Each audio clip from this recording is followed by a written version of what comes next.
Sebenarnya kalau mau mulai sih, mau coba ya boleh, silakan. Lu punya uang 10 juta, mau investasikan langsung ya boleh juga sebenarnya. Cuman ini kan permainan angka, bro. Betul. Lu nyari 10 juta untung 100% gampang nggak? Susah kan? Betul. Warren Buffett aja setahun 20%. Lu bisa 100% itu lu udah jago banget sebenarnya. Ya, gua sih setiap tahun 100 sampai 400%. Kalau gua ya gua flexing lah. Oke, dengan skill gua deh, gua setahun bisa 400% ya. Iya.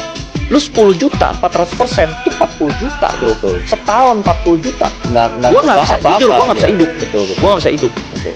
Jadi menurut gua, lu harus kombinasikan.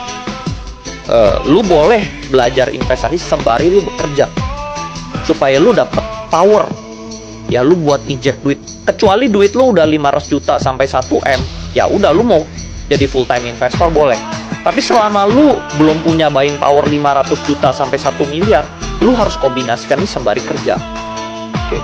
Karena ya itu it's a numbers game ya. Kekayaan itu menurut gua itu, kalau gua ya, gua lihat uang itu udah bukan soal gua kaya, gua mesti enggak.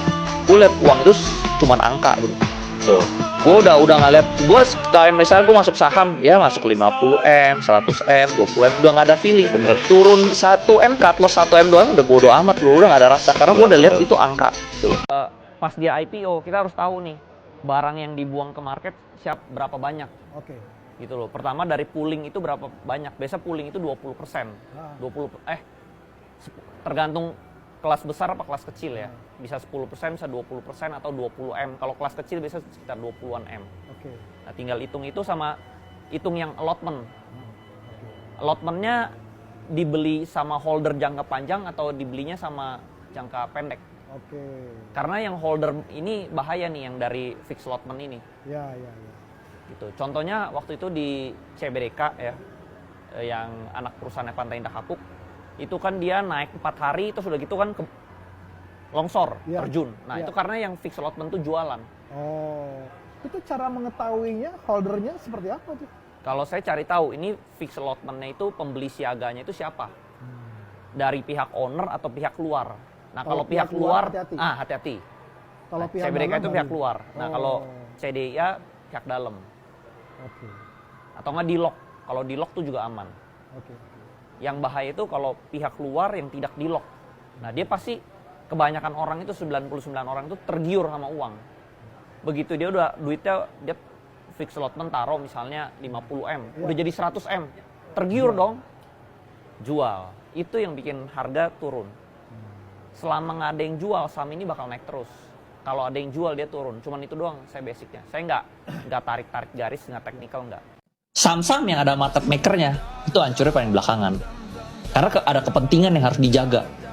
Contoh, misalnya dulu ada isu 2023 bakal krisis ya. Itu karena fear banget di Indonesia itu, semua kan saham-saham sempat koreksi kan. Tapi panik nggak koreksi. Karena ada kepentingan, bro. Terus pengalaman gue lagi pas COVID, saham-saham yang lain hancur. Arto nggak hancur, bro. Karena dijaga. Dia tahu asingnya dikit, dia bisa hitung. Asing ini cuma berapa, dia bisa jaga sendiri gitu, bro. Kepentingannya besar. Jadi kalau saham-saham yang ada market maker, menurut gue itu aman. Yang nggak ada market maker itu yang unroll-nya nggak ada limit. Karena udah nggak ada kepentingan. Ownernya ambrol nih, ya ownernya nontonin aja, iya saham gue ambrol, ya udah. Nggak ada kepentingan gitu. Tapi kalau ada kepentingan, ini nggak boleh ambrol nih. Kalau ambrol bawah, dalam banget, gue naikinnya kan jauh banget, bro.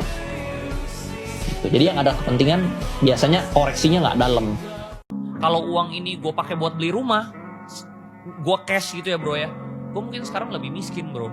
Gitu. Miskin tapi punya rumah. Iya, miskin tapi punya rumah. Ya. Nah, untungnya saat itu gue nggak beli rumah, rumahnya gue cicil, bro. Oke. Gue cuman DP doang, gue tarik cicilan panjang, duitnya gue investasikan di Arto ya. Ini sekarang duitnya malah kegulung jauh lebih gede daripada rumah itu. Nah, jadi memang kita harus menunda dulu, bro. Delayed gratification ya. Yes, kita lebih fokus ke investasi dulu gitu, bro.